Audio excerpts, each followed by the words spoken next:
We are delighted to have as our commencement speaker today Ms. Kristen Grimm, founder and president of Spitfire Strategies, one of the country's leading public relations firms dedicated to working with nonprofits and foundations to create positive social change. Ms. Grimm is the author of Now Hear This, The 9 Laws of Successful Advocacy Communications, a mainstay of nonprofit communications today.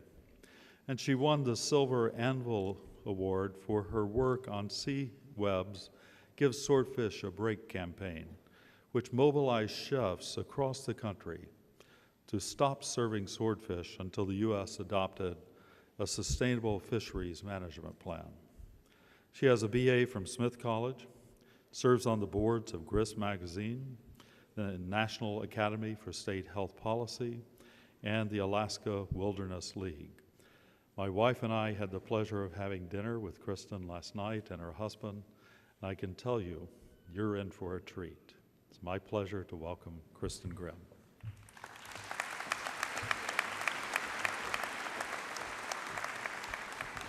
All right, I've given a lot of talks, but not with a hat on, so y'all have to be patient with me.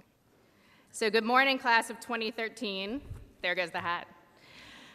I am thrilled to be here with you today, and I want to thank the president and the trustees for asking me up. I hope in 10 minutes they don't regret it after they hear what I have to say. And I have to notice around me that you have brought some fans with you. So I'm guessing that these are the people who talked you through some long nights and who told you could when you were quite sure that you couldn't. So I think before we go any further, the graduates, on the count of 3, thinking of your family and friends who are here for you today, say thanks. 1, 2, 3. Thanks. All right. Now, enough about them. As I watched many of you try to walk sedately through the rain and then finally give in to common sense and start sprinting in heels, which was very impressive, I noticed that a number of you had on your hat, now what? And I think that that is a great question. One of the great things about today is that you get to answer yes to a very important question. Do you have a college degree? And you'll get to say yes. You are apparently eminently more qualified today than you were yesterday, which is pretty fantastic. And doors will open to you because you have this college degree. And studies show that you will be happier and healthier and wealthier. So this was a really good idea. But yet I can tell that despite having this fantastic piece of paper by the end of the day, that some of you are like, now what? What am I supposed to do with this? And there's a lot of talk right now about what you should do with it. You know, can you have it all? Can you do it all? Einstein once famously said that if he had an hour to figure out a problem, he would spend 55 minutes coming up with the right question and then spend 5 minutes answering it. So he's a pretty smart guy. And I would say to you that I think that question of can you have every life experience possible is the wrong question, because you already know the answer, and that answer is no. No, you cannot have every life experience that's possible. There is simply not enough time. And a bunch of your time is actually going to be taken up by things that you absolutely do not want to do, but you get to do anyway, like having your heart broken, or being taken advantage of, or paying taxes. And that 1040EZ form is not the federal government's hip way of trying to spell EASY. It is, in fact, the federal government's way of saying, we will make you feel humble that even though you have a college degree, you cannot still figure out how to fill out this form. So you'll spend more time than you want paying your taxes. So I would say that your question that you need to ask yourself is, knowing that you just had a bunch of doors open to you because you got this college degree, is what all do you want to get out of your life? And that's a question to spend a lot of time on, because if you don't spend it thinking about it for yourself, other people will think about it for you extensively. So if you post on Facebook right now and say, hey, what should I do with my life? It is amazing the things that people will come up with. Generally things, by the way, they chose themselves not to do, so I think healthy skepticism when I'm looking at those kind of suggestions. So I wanted to try and think about, well, what did I want to hear when I was graduating? What would have helped me figure out how to think through that big question? What all do I want out of life with this ticket to anywhere that I'm about to get? And I had a tough time with it. So I went to all my friends on Facebook, which are actually a bunch of people that I don't know, and LinkedIn, which are a bunch of links that I also don't know. But they were enormously helpful, so I feel very close to all of them now. And they gave me a ton of advice for you. So I boiled it down to what I think of are 4 gems that hopefully will help you all as you leave here today and go on to your next adventure. So the first one is, there are some things that are better to do between your 20s and 30s, like starting a band. Okay, so if in your 20s you say, I'm gonna start a band, all your friends are like, oh my God, that's so great, and they start brainstorming names. Now, after you hit about 50, you say, I'm gonna start a band. All your friends start muttering about midlife crisis. So the ridicule level keeps going up higher on some of your fantastic ideas as you get a little bit older. I will also say that a lot of times the things that you should really try in your 20s and 30s involve, for some reason, sleeping on the floor. Now, your tolerance for sleeping on the floor is at the highest it's ever going to be. It's only going downhill from here. You will want a mattress. Eventually, you will demand a number that has a special sleep number and has to be different than the person you're sleeping next to. It gets very complicated. So if you are thinking you want to volunteer on a political campaign, you will be sleeping on the floor. And if you decide you want to take that fabulous job that has fabulous experience and a completely unfabulous salary, you will be sleeping on the floor. And if you decide, as some people do, that you want to get an ancient VW bug and travel around South America, where you will discover, as many of us have, that in fact the roadways down in South America are not quite like here. They don't have an app to report potholes down there, you know. And the ancient VW bugs laugh in the face of the idea of a shock absorber. But you will go down there and you'll have a great adventure, and you will actually sleep in the back seat, not even the floor. So between your 20s and 30s is a great time to think about what some of these things are. And in all seriousness, I would say to make a bucket list about what you want to do before you're 30, because after that, it gets a little bit harder. So don't wait till you're 70 and you're like, what am I going to do before I die? Like, think about what you're going to do before you're 30, and just embrace the sleeping on the floor. The second thing I would say is that, yes, indeed, you should follow your passion. And I know before you all start tweeting, oh, hashtag cliche-wielding commencement speaker, I'm going to advance that for you, okay? Which is, if for some reason your passion does not arrive today with your diploma, which would be convenient, right? But if it doesn't, don't spend your time on things you know you feel about. Okay, so when I was getting ready to graduate, I took the liberal parts of my liberal education very seriously, and I took things like archaeology, because I liked Indiana Jones, and I took Icelandic saga, because I was fascinated that there were whole stories written with consonants only and no vowels. And I know what you're thinking. Were your parents hippies? No. They were totally Republicans from Central Florida. But they knew that since I was 10, I was going to be a lawyer. I was nicknamed the lawyer of lost causes in my house during my teenage years. So it was no problem. And in fact, going into graduation, I had on my bulletin board my acceptance letter to law school. And suddenly I realized, I just don't think I want to go there. Instead of it being something I was really wanting to do, I suddenly realized it was just a habit. And that was a lot of time and energy and resource to put into something that I wasn't that sure about. So I called my father. I'm not going to law school. Now my very patient Republican father was like, are you kidding me? And he was like, you're unemployable. And I have to admit that I paused for a second and I thought about the fact that I had decided to be an Irish history major because I liked the accent, and that perhaps he was right, that was short-sighted, but a little late when we were a week off of the whole thing. And I promised him, I said, you know what, I'm gonna have a job in 2 weeks. And it was a similar economy to this, you know, the market had gone crazy, it was the pits. But I drove down to Washington, D.C. in my car, and I interviewed with this really small public interest, public relations firm. And I didn't even know what PR was. I had no idea. But they were like, well, we just finished up the Nelson Mandela Stadium tour. When he got out of South African jail, he actually came here to the US and gave these unbelievably great speeches. And I thought, well, that sounds pretty cool.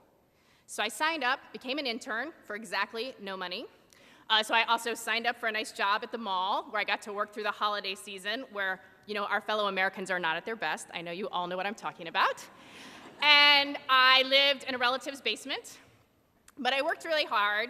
And I eventually became the president of that company. And I got to do things that I really liked. I got to work on human rights and environmental protection and things I really cared about. And I liked it. But I finally realized that I would love it if I could have my own company. So I, of course, called my dad again, who is long suffering at this point. And I said, Dad, I'm going to quit this really good, well-paying job that has lots of security, and I'm going to start my own company. And he was like, you're going to be the death of me. So, but he was really supportive, and he's like, you know, do what you have to do. So once again, I'm poor. I have no money. I have to bootstrap the company one client at a time, one staff person at a time. But lo and behold, I actually built a company, and I've had it for 10 years, and I have 40 employees. So, which now my dad is very happy about. So, and I send him computers as a thank you for all that he's done for me. So the important thing I would say about that, though, is it really hurt to call my father and say I wasn't going to do what I said I thought I was going to do. But it is important to know if you're on track or in a rut. And if you're in a rut, get out of it. Because all that time and energy you're spending on something you know you're not passionate about means you can't find the thing you are passionate about. And if I hadn't stopped and gone and found what I was passionate about, then some other intern would be running my company right now, and that would infuriate me. So the third thing I would tell you is that try not to look at these life choices like should I be an intern or should I get an ancient VW bug as these life or death decisions. You know, like we get to this crossroads and then, oh my God, you know, this is so hard. I have found life is a lot more like traffic circles. You end up there a lot more than you mean to. A lot of times you're lost and you start going around and you're like, which exit do I want to take? And you have shots to take them time and time again.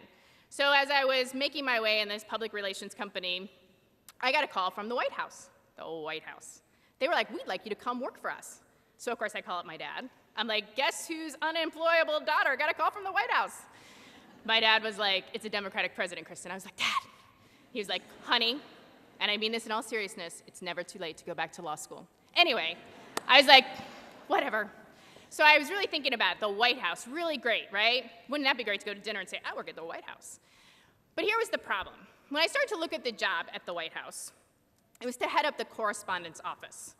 And this is a large office that is filled with a lot of very patient people who respond to letters and emails from great Americans who think that they want to write to the President of the United States and tell them what's on their mind. Now, I personally would like to answer those letters all day long.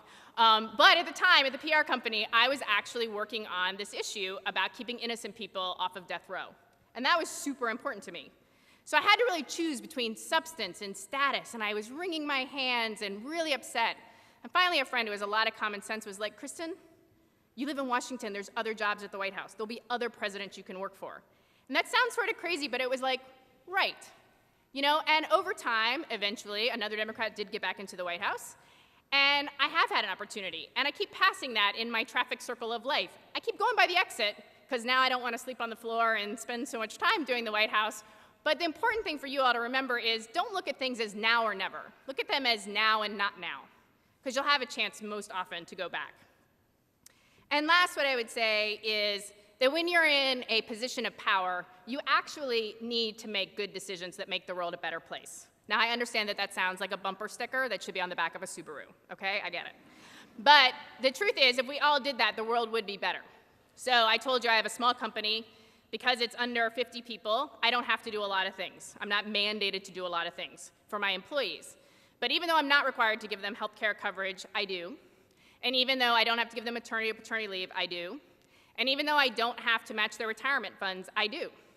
So I got called up to Capitol Hill to have them ask me, why did I do this?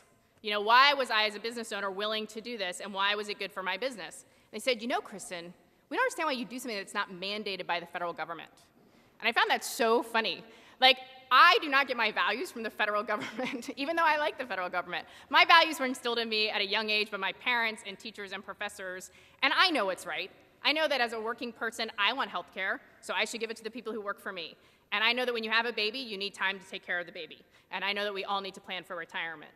So it's hard, because the truth is that personally, my company is less profitable because of my decisions, and I personally make less money. But I know what is right, and I do what is right. And so should you. So when you're faced with these decisions, knowing the power that you have, if you can fight for people who can't fight for themselves, you fight. And if you can make the environment cleaner rather than dirtier, you make it cleaner. And when you see hate of any kind, you stand up to it, because hate cowers in the face of courage, every time. So, I will leave you with those tidbits. I hope that they are useful to you as you take your ticket to anywhere and find something fantastic to do with it. Congratulations.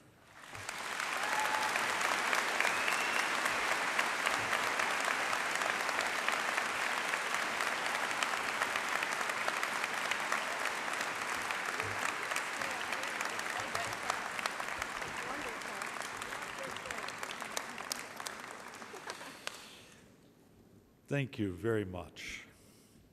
Now, Trustee Deininger, it is my distinct pleasure to grant this Distinguished Service Award to Kristen Grimm for her leadership and public service. The award reads, in recognition of Ms. Grimm's instrumental role in the establishment of Spitfire Strategies as a leading public relations firm that works with nonprofits and foundations to enact positive social change. Her pivotal role in advocating on behalf of veterans, Vietnam veterans, and her significant philanthropic work and other major contributions to the state of New Jersey and the United States.